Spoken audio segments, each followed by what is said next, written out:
ಹಾ, ನಾವೆಲ್ಲರೂ ಬಿಸಿ ಹಾಲಿಗೆ ಚಾಕ್ಲೇಟ್ ಪೌಡರ್ ಹಾಕಿದಾಗ ಅದು ಪಟ್ಟಂತ ಕರ್ಗೋದು ನೋಡಿದ್ವಿ ಅಲ್ವಾ? ಆದ್ರೆ ಅದೇ ಫ್ರಿಡ್ಜ್ನಿಂದ ತೆಗೆದ ತಣ್ಣನೆ ಹಾಲಿನಲ್ಲಿ ಆ ಪೌಡರ್ ಹಾಗೆ ಗಂಟಾಗಿ ಉಳಿಯುತ್ತೆ. ಹೌದು ಹೌದು. ಇದನ್ನು ನಾವೆಲ್ಲರೂ ನಮ್ಮನೇಲಿ ಫೇಸ್ ಮಾಡಿರ್ತೀವಿ. ಎಕ್ಸಾಕ್ಟ್ಲಿ. ಸೊ ಇವತ್ತು ನಮ್ಮ ಮುಂದಿರೋ ಸೋರ್ಸಸ್ನ ಆಳವಾದ ವಿಶ್ಲೇಷಣೆ ಮಾಡಿದಾಗ ಇದ್ರ ಹಿಂದೆ ಟೆಂಪರೇಚರ್ ಮತ್ತೆ ಸಾಲ್ಯುಬಿಲಿಟಿ ನಡುವೆ ನಡೆಯೋ ಒಂದು ಮಜಾವಾದ ಸೈನ್ಸ್ ಇದೆ ಅಂತ ಗೊತ್ತಾಗುತ್ತೆ. ಕರೆಕ್ಟ್. ಇದನ್ನ ಅರ್ಥ ಮಾಡ್ಕೊಳ್ಳಕ್ಕೆ ನಾವೀಗ ಸಾಲಿಡ್ಸ್ ಅಂದ್ರೆ ಘನವಸ್ತುಗಳ ಕಡೆ ಗಮನ ಹರಿಸೋಣ. ಸೋರ್ಸಸ್ನಲ್ಲಿ ಒಂದು ಸೂಪರ್ ಎಕ್ಸಾಂಪಲ್ ಇದೆ. ಅದೇ ಸ್ಯಾಚುರೇಟೆಡ್ ಸೊಲ್ಯೂಷನ್. ಆ ಸ್ಯಾಚುರೇಟೆಡ್ ಸೊಲ್ಯೂಷನ್ ಅಂದ್ರೆ ಏನು ಅಂತ ನಾವೆಲ್ಲರೂ ಸಿಂಪಲ್ ಆಗಿ ಅರ್ಥ ಮಾಡ್ಕೋಬೇಕು ಅಂದ್ರೆ ಅದನ್ನ ಒಂದು ರಶ್ ಆಗಿರೋ BMTC ಬಸ್ ಅಂತ ಅಂದ್ಕೊಳ್ಬೋದು ಅಲ್ವಾ? ಹೌದು, ಪರ್ಫೆಕ್ಟ್ ಅನಾಲಜಿ. ಬಸ್ಸಿನಲ್ಲಿ ಹೊಸಬರಿಗೆ ನಿಲ್ಲೋಕ್ಕೂ ಜಾಗ ಇಲ್ಲ ಅನ್ನೋ ಥರ. ಅಂದ್ರೆ ಆ ನೀರಿನಲ್ಲಿ ಇನ್ನೇನು ಕರಗಲ್ಲ. ಆದ್ರೆ ಆ ದ್ರವ್ಯದ ಟೆಂಪರೇಚರ್ ಜಾಸ್ತಿ ಮಾಡಿದಾಗ ಅಂದ್ರೆ ಹೀಟ್ ಮಾಡಿದಾಗ ಅಸಲೇ ಮ್ಯಾಜಿಕ್ ಶುರುವಾಗುತ್ತೆ. ಖಂಡಿತ. ಅಲ್ಲೇನಾಗುತ್ತೆ ಅಂದ್ರೆ ಬಿಸಿ ಮಾಡಿದಾಗ ಆ ನೀರಿನ ಮಾಲಿಕ್ಯೂಲ್ಸ್ಗೆ ಕೈನೆಟಿಕ್ ಎನರ್ಜಿ ಸಿಗುತ್ತೆ. ಓ, ಅಂದ್ರೆ ಆ ಬಸ್ನಲ್ಲಿರೋ ಜನಕ್ಕೆ ಫುಲ್ ಎನರ್ಜಿ ಬಂದು ಫಾಸ್ಟ್ ಆಗಿ ಡ್ಯಾನ್ಸ್ ಮಾಡೋಕ್ ಶುರು ಮಾಡಿದ್ರೆ ಹೇಗಿರುತ್ತೆ ಹಾಗೆ ಅಲ್ವಾ? ಹೌದು, ಎಕ್ಸಾಕ್ಟ್ಲಿ. ಆ ಮಾಲಿಕ್ಯೂಲ್ಸ್ ಅತ್ತಿತ್ತ ಮೂವ್ ಆಗುವಾಗ ಅವರ ಮಧ್ಯೆ ಸ್ವಲ್ಪ ಜಾಗ ಆಗುತ್ತೆ.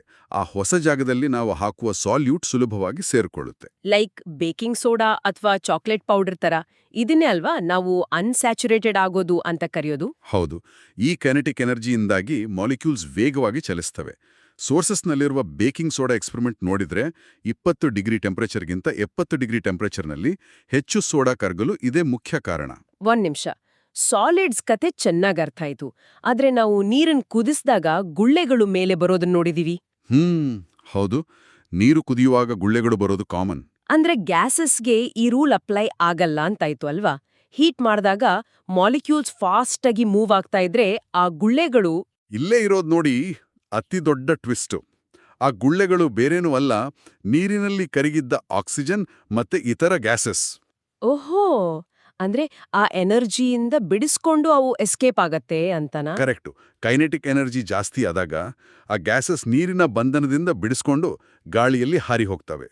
ಅಂದ್ರೆ ತಣ್ಣನೆ ನೀರು ಹೆಚ್ಚು ಗ್ಯಾಸಸ್ನ ಹಿಡಿದಿಟ್ಕೊಳ್ತದೆ, ಆದರೆ ಬಿಸಿ ನೀರು ಕಮ್ಮಿ ಹಿಡಿದಿಟ್ಕೊಳ್ತದೆ. ವಾವ್!